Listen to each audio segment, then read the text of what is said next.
Halo teman-teman, selamat sore. Kembali lagi dalam podcast Aksi Nyata dari Kamu untuk Indonesia. Bersama saya Fani Imania dalam episode sore hari ini. Sebelum kita mulai, aku kembali mau ngasih salam khas podcast ini dulu. Salam Aksi Nyata dari Kamu untuk Indonesia. Nah, tidak lupa aku kembali mengingatkan kepada teman-teman podcast Aksi Nyata kalau Aksi Nyata dari Kamu untuk Indonesia ini hadir juga di beberapa platform seperti Instagram, Facebook, Twitter, dan juga YouTube Partai Perindo @partaiperindo. Kemudian ada juga di RCTI Plus, Okezone, Sindo News, iNews.id, serta website Partai Perindo. Nah, kita hari ini akan membahas sebuah tema yang tentunya juga menjadi concern untuk warganet, kemudian juga kita-kita yang peduli begitu terkait dengan kasus-kasus atau insiden menyangkut isu ini, yaitu child grooming, modus baru pelecehan seksual terhadap anak. Apalagi kalau kita lihat ya video-video yang suka muncul begitu di FYP dan juga di timeline lini masa teman-teman, banyak sekali yang meresahkan kan ya. Kita akan bahas bersama dengan Bacalek DPR RI Dapil Kalimantan Barat 1 Partai Perindo, Ibu Erma Suryani Rani, SH, MH. Selamat sore Mbak Erma, saya panggil nggak apa-apa ya? Boleh. Baik. Selamat sore Mbak Fani. Kabarnya gimana Mbak Erma? Puji Tuhan, baik, sehat.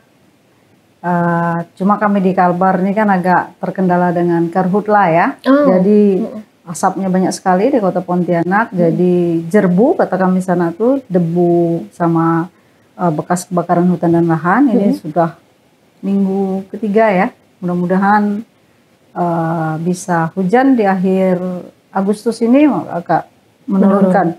Kalau tingkat polusinya ya di atas Jakarta yang disibukkan orang, ya bisa dicek tuh di atas Jakarta kota Pontianak. Iya. Cuma kan karena kita orang kampung kan, nggak kelihatan sama orang nasional, jadi yang dibahasanya Jakarta doang. Gitu. Kemarin saya sempat bahas sama Dirjen pengendalian ya. Dari KLHK juga mengatakan hal seperti itu gitu. Harusnya juga membahas tentang kebakaran di Pontianak. Kita akan bahas lebih dalam di episode bisa jadi tema podcast berikutnya. Betul Ibu, tolong dicatat teman-teman ya.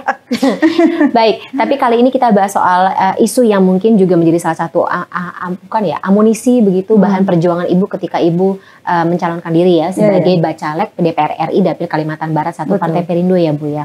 Kalau boleh tahu Bu, dari Kalimantan Barat sendiri, kasus-kasus yang berkaitan dengan pelecehan seksual terhadap anak ini seberapa besar dan juga seberapa berbahaya? Oke.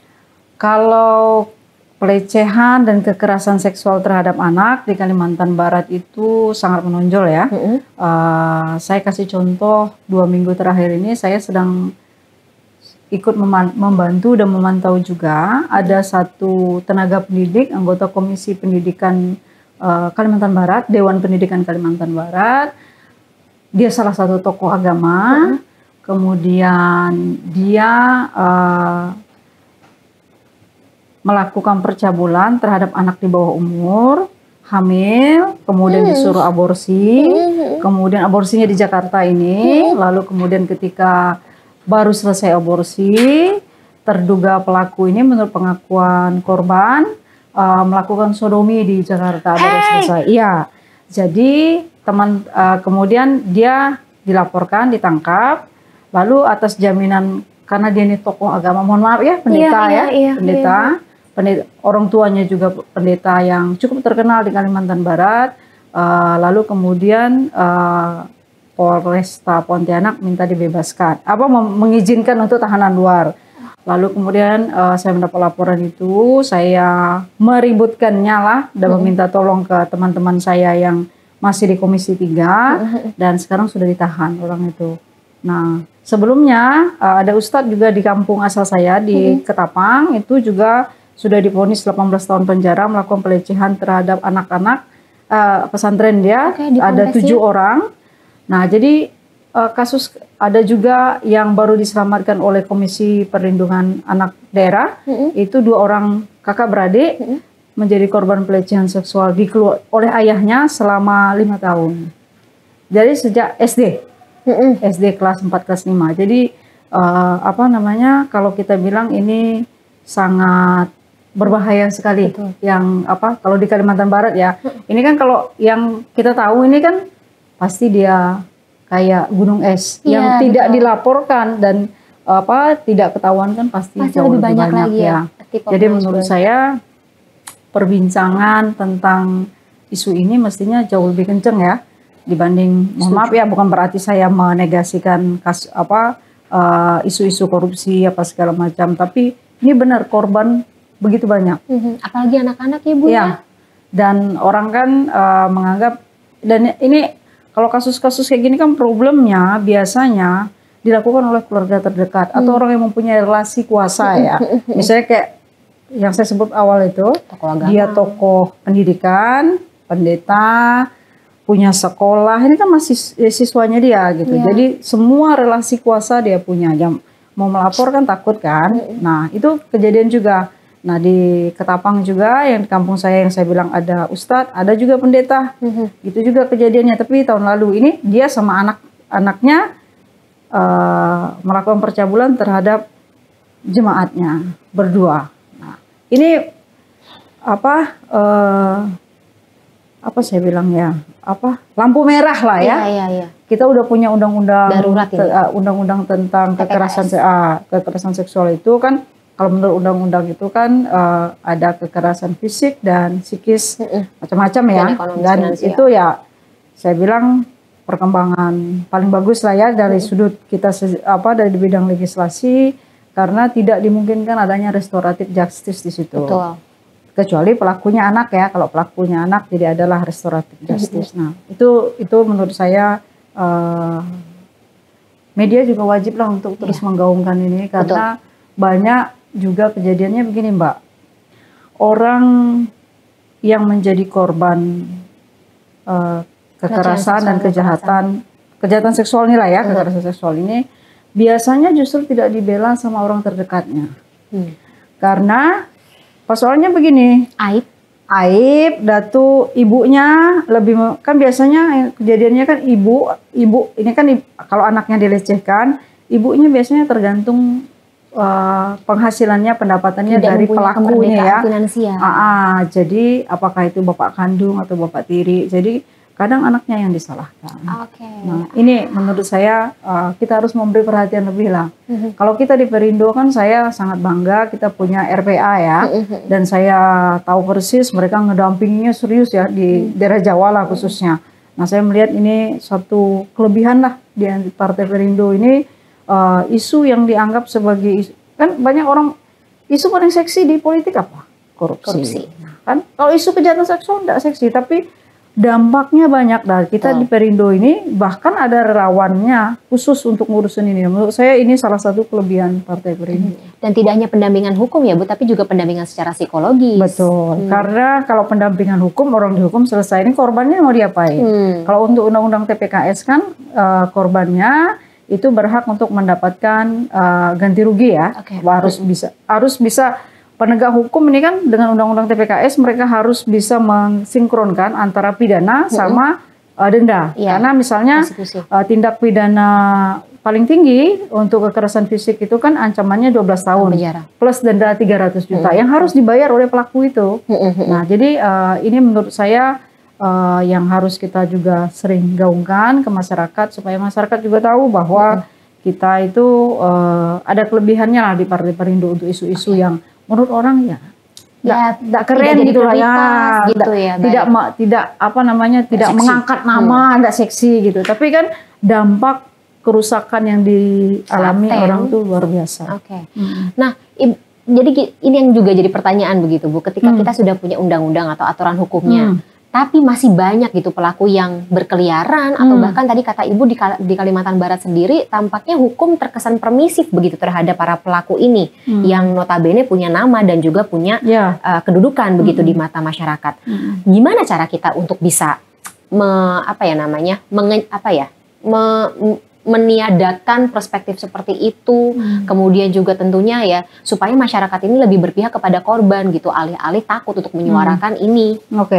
Salah satu yang saya juga jalankan dengan teman-teman di Kalbar itu, saya dengan teman-teman di Lembaga Perlindungan Saksi dan Korban, itu kita 2 bulan lalu itu kita adakan semacam sosialisasi lah tentang peran LPSK, bagaimana orang-orang biasa, mahasiswa, ibu-ibu atau dah hanya harus pengacara apa segala macam kan, guru apa segala macam mau terlibat untuk menjadi sahabat saksi dan korban.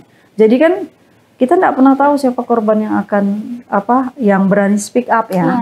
Bisa jadi itu teman kita sesama mahasiswa, bisa jadi juga mohon maaf ya PRT, PRT tetangga lah misalnya kan mau ngelawan majikannya nggak berani. Nah itu kita di Kalimantan Barat bikin kerja sama dengan teman-teman LPSK. Dan kalau tidak ada halangan ini 24 sampai 26 ini ada kegiatan LPSK juga di sana untuk diklat untuk sahabat saksi dan korban. Nah, dari hasil pelatihan itu dipilih orang-orang yang ikut diklat. Nah, yang ikut diklat inilah nanti yang akan menjadi pendamping bagi korban-korban kejahatan ini, termasuk korban kejahatan seksual. Karena ngedampingi korban kejahatan seksual ini ups and down. Ya, soalnya kita kan juga terdampak ya sebagai pendamping. Terdampak. Udah itu ini Mbak juga kalau tiba-tiba dia maaf kata ya dia ditekan sama mamanya suruh tarik laporan apa segala macam itu kan dia pasti akan menekan pendampingnya juga kan. Oh iya, betul. Nah, untungnya kita di konstruksi Undang-Undang TPKS ini tidak dimungkinkan restoratif justice. Jadi apa dia ditekan sebagaimanapun korban dia tetap harus penyelesaiannya di lembaga peradilan. Tidak boleh restoratif justice. Bahaya juga kalau restoratif justice kan bisa saya bayar kamu 150 juta, bagi orang kampung 150 juta itu sama dengan biaya hidup 3-4 tahun. Iya. Cari uang di mana itu? Bisa, benar-benar. Nanti si predator seksual ini tinggal bayar. Beredar lagi ngerusak orang-orang kan. Nah itu concern saya ya di Kalimantan Barat. Dan concern Ibu sangat berdasar tentunya karena juga bicara dari pengalaman serta apapun yang terjadi di lapangan begitu. Nah ada satu lagi Bu, sebuah terms gitu yang juga cukup ya sekarang kita baru kenal begitu terkait dengan munculnya dan banyaknya gitu perhatian terkait dengan kasus-kasus serupa soal child grooming. Mengingat korban-korban dari kekerasan seksual ini kebanyakan mereka yang berasal dari kalangan anak-anak. Betul. Itu kalau boleh tahu mungkin dijelaskan kepada teman-teman sobat podcast atau teman-teman podcast penonton podcast, child grooming ini sebenarnya apa sih Bu? Dia bisa dalam bentuk misalnya anak-anak ini kan nggak tahu kalau kita masih balik ini ya definisi anak ya menurut Undang-Undang Perlindungan Anak itu kalau Anda berada di bawah usia 18 tahun ke bawah Anda masih tergolong anak-anak.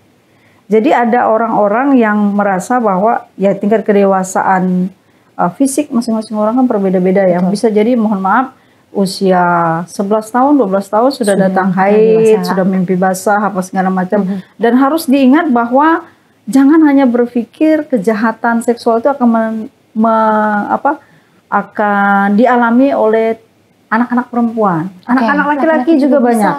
Kan kita baca tuh di berita tuh, ada yang jual video hubungan seksual ya. Saya tidak ingin masuk ke dalam orientasi seksual seseorang, itu urusan dia. Tapi ketika sudah melibatkan anak-anak, itu tindak pidana. Nah, menurut saya ya kita tahu sekarang ini anak-anak nih kan bukan terpapar lagi, kayaknya nggak bisa jauh dari handphone. Handphone itu ada TikTok kan. Nah, kan sekarang ini banyak tren anak-anak itu menjadi bikin kayak alter gitu ya. Dia menganggap dirinya bikin alter bahwa dia lebih tua dari usia sebenarnya. Kemudian itu kan membuat orang bisa menonton semua pergerakan dia kan. Sehingga apalagi yang live TikTok segala macam itu. Menurut saya kita harus lebih banyak mendidik lah orang tua untuk mengingatkan tentang bahaya anak-anaknya terpapar banyak di medsos seperti itu. Nah, cuma kan ya serba ini juga kan kalau anak-anaknya populer kan bisa dapat endorse juga penghasilan. Nah, ya menurut saya kita mesti mesti punya kesadaran khusus lah ya untuk hal itu. Waspada harus tetap. Tapi lagi-lagi bicara mengenai child grooming gitu, maksudnya kan budaya yang selama ini juga beredar adalah ketika ya kan suka ada tuh Bu ya kasus pertama kali anak-anak nih pacaran sama orang yang jauh lebih tua daripada dia gitu. Tapi karena belajar dari budaya yang hal-hal seperti ini jadi sifatnya permisif atau diperbolehkan seperti itu. Nah, gimana caranya kita bisa mengedukasi masyarakat terutama orang tua bahwa ada hal-hal yang memang menjadi larangan atau ini berpotensi sebagai child grooming? Kalau saya selalu merasa cara yang paling efektif itu bukan orang tua. Tapi di lewat sekolah. Pendidikan ya? Sekolah. anak-anak, coba kalau orang tuanya ngelarang sesuatu. Saya pernah remaja, Mbak masih pernah remaja. Orang tua ngelarang, kita maunya ngelawan, bantah. Tapi kalau guru larang, kita takut loh. Nah, menurut saya kalau mau efektif caranya lewat sekolah. Jadi kita mesti saran saya nih, Kementerian Perempuan dan Pemberdayaan Anak itu punya kerjasama khusus dengan teman-teman di sekolah, dinas pendidikan, untuk diambil satu waktu, misalnya dalam 1 bulan itu 1 kali lah gitu, sosialisasi bahaya grooming ini. Karena kan tidak semua orang tahu bahwa batas untuk usia disebut bukan anak itu 18 tahun. Contohnya orang-orang yang melakukan hubungan seksual dengan orang yang umurnya 17 tahun, dia bilang, enggak, itu suka sama suka. Iya. Enggak bisa dibilang suka sama suka ketika Anda berhubungan seksual, baik itu dengan laki-laki atau perempuan, ketika dia berada di bawah usia 18 tahun, Anda mau ngomong apapun, itu definisinya anak. Anda kena predator seksual juga ya, bisa Anda kena tindak pidana perlindungan anak di situ. Karena batasnya jelas di situ. Kita di bawah 18 tahun. Kalau 18 tahun lewat sehari, terserah lu deh. udah nggak masuk dalam payung hukumnya ya. Nah, itu yang menurut saya. Kalau saya sih merasa kita lewat orang tua itu tidak terlalu efektif. Ngumpulin orang tua ini susah. Tapi kalau di sekolah, satu sekolah misalnya katakanlah kelas 1 gitu kan, kelas 1 6 kelas dikumpulin gitu, dikasih penyuluhan, begini loh, efektif menurut saya. Kita remaja kalau bapak mama kita ngomong apa, alah mana kau tahu. Kita lebih tahu. Biasanya begitu kan. Usia remaja kan, wajar kan. Tapi kalau guru bilang jangan, takut kita karena berpengaruh pada nilai kan. Benar. Apalagi kalau misalnya ngedengerinnya sama-sama satu kelas atau satu angkatan, terus ada konselor atau edukatornya begitu ya Bu ya, karena lebih masuk. Baik. Ini menjadi sebuah pertimbangan. Dan tentunya ini menjadi salah satu program yang akan Ibu perjuangkan begitu nanti ketika Ibu ikut serta dalam kontestasi atau Pesta Demokrasi 2020? Kalau saya kan pengalamannya di 2009 saya sudah terpilih sebagai anggota DPD RI. 2014 saya anggota Komisi 3, Komisi Hukum, dan salah satu yang kami bahas itu kan soal RUU KUHP, kemudian tindak pidana Undang-Undang TPKS ini salah satu yang kami bahas juga. Nah, jadi saya sangat ingin melanjutkan, kebetulan saya sarjana hukum juga, Mbak lawyer juga. Jadi saya sangat ingin sangat ingin melanjutkan pekerjaan-pekerjaan lama yang belum selesai ini, termasuk juga sinkronisasi KUHP kita yang baru ini kan belum ada banyak peraturan pemerintahnya disinergikan dengan undang-undang lain. Memang isu hukum kalah populer dengan isu infrastruktur sih kalau di Kalimantan Barat. Kalimantan Barat kan persoalannya infrastruktur. Kalau kita bicara hukum orang masih tapi kalau bicara misalnya jembatan rusak apa segala macam, padahal hukum kan masuk kemana-mana ya. Kalau jembatannya rusak, pembangunannya dikorupsi, berarti jembatannya mudah rusak. Kebakaran hutan dan lahan, dicek dulu siapa pelakunya. Apakah di daerah perusahaan-perusahaan yang sengaja membakar hutan dan lahan sebagai cara termudah mereka untuk land clearing, atau masyarakat yang memang sengaja juga memilih cara itu karena mereka menganggap itu lebih mudah untuk buat ladang, buat itu. Nah, kan ada yang harus kita lihat juga. Kan ada undang-undang KLH juga yang harus dilihat. Gitu. Padahal soal ini juga lebih menyasar kepada masyarakat atau individu begitu ya Bu. Jadi harus menjadi sebuah prioritas. Betul. Baik, niatnya akan maksudnya ini menjadi sebuah kalau sudah niat begitu, insya Allah perjuangannya akan berbuah hasil begitu. Mudah-mudahan Perindo lolos ke Senayan. Amin ya robbal alamin. Dan saya termasuk salah satu yang lolos. Amin ya robbal alamin Bu. Saya dukung Bu, karena saya termasuk dan juga teman-teman banyak sekali yang mendukung untuk bagaimana pengejawantahan dari aturan hukum, kemudian tentunya implementasi sehingga kita bisa minimalisir korban-korban atau kasus-kasus serupa ini terulang lagi ke depannya. Betul. Baik, Mbak Irma. Sebelumnya saya mau menyapa kembali begitu teman-teman dari podcast Aksi Nyata ini, karena berkaitan dengan Partai Perindo, campaign Aksi Nyata #dari Kamu untuk Indonesia ini berhubungan banget dengan movement atau gerakan yang dijalankan oleh Partai Perindo, yaitu produktif, solutif, modern, bersih berintegritas, peduli dan juga turun tangan untuk Indonesia sejahtera. Dan teman-teman podcast juga bisa mendaftar sebagai anggota Partai Perindo dengan mengunjungi website www.partaiperindo.com atau klik bit.ly/member Partai Perindo. Jangan lupa download juga aplikasi Partai Perindo di App Store dan Play Store atau scan barcode di sini. Saya ingin mengucapkan terima kasih kepada Mbak Erma atas waktunya dan juga sharingnya, insight-nya dalam episode podcast hari ini. Pokoknya sukses Mbak Erma, didukung 100% untuk menggolkan semua perjuangan ini ya. Dan juga tentunya nanti hasil dari legislatifnya atau undang-undangnya serta peraturan turunannya begitu. Dan terima kasih juga untuk Partai Perindo yang selalu bergerak dengan aksi nyata. Semoga Partai Perindo semakin sukses dan juga maju terus untuk Indonesia sejahtera. Salam aksi nyata dari kamu untuk Indonesia.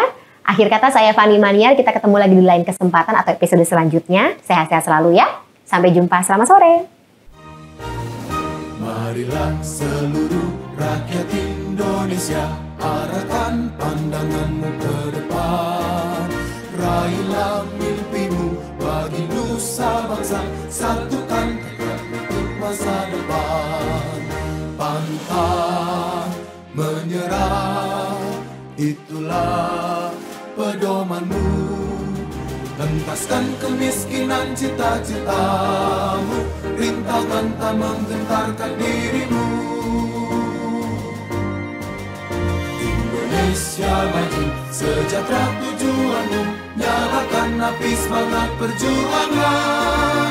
Dengungkan gema, nyatakan persatuan oleh